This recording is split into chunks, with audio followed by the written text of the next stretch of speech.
questions and downplay the deliverables, as we call them, when you have a high-stakes meeting like this, saying that it's kind of a feel-out meeting, it's a listening exercise to see if President Putin is serious about pursuing a path to a peace agreement or some kind of framework for a ceasefire. But at the same time, the president is saying that if this meeting goes well, then there could be an additional meeting, and that one would include President Zelensky, and that's where maybe they really could make progress in a more realistic way. Here's a little more of what the president had to say going into tomorrow and what he expects.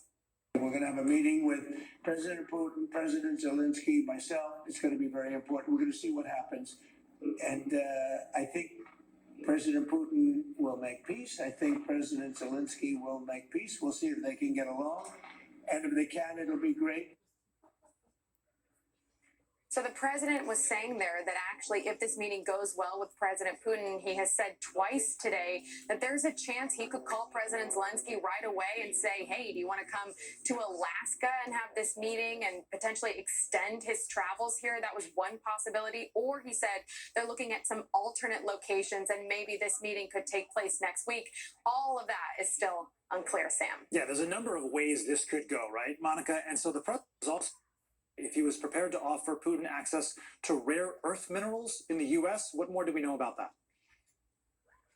Yeah, this is a report that is out there that hasn't been independently confirmed by NBC News, that this could be something that the president could offer to President Putin to incentivize him to want to end the war in Russia, essentially access to those rare earth minerals. But when the president was asked about that directly in the Oval Office, he said, look, we have to see how the meeting goes first. He didn't want to get to that. He didn't also want to stipulate what the U.S. might be preparing to offer, and that makes sense because he doesn't want to necessarily broadcast that or publicize that, but that will be a big question tomorrow for him at this joint press conference that the White House has said will take place. So the president said if he doesn't like what he hears from President Putin, it's possible he could just have a solo press conference instead of a joint one. So again, lots still to be worked out. Sam. The one guarantee the world will be watching. Monica Alba from Anchorage for us. Thank you so much. Well, today is the first day back to class for students public schools. But some students and teachers, instead of feeling joy, are returning with high anxiety.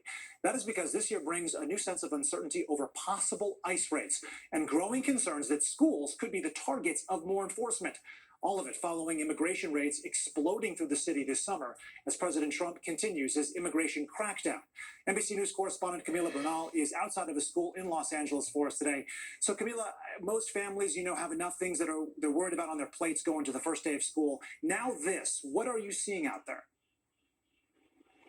Hey, Sam, it's sort of mixed feelings because on one hand, you do have that excitement of the first day of school. But on the other hand, when I talk to teachers, the first thing they bring up is the fear that they have for their students, for these families that are trying to bring their children to school. There's a concern about attendance and who was actually going to show up for the first day of school. So what we saw today was groups of teachers and union members and volunteers who are patrolling areas around the school, who are making sure that there is no immigration enforcement activity around the school so that parents feel like they have nothing to worry about when they bring their children to school. But when I talk to teachers, the other thing they brought up is the fact that when the kids are in the classroom and say from one day to the next, one of the children doesn't come to school and maybe it's because they were deported, then it does impact the entire classroom.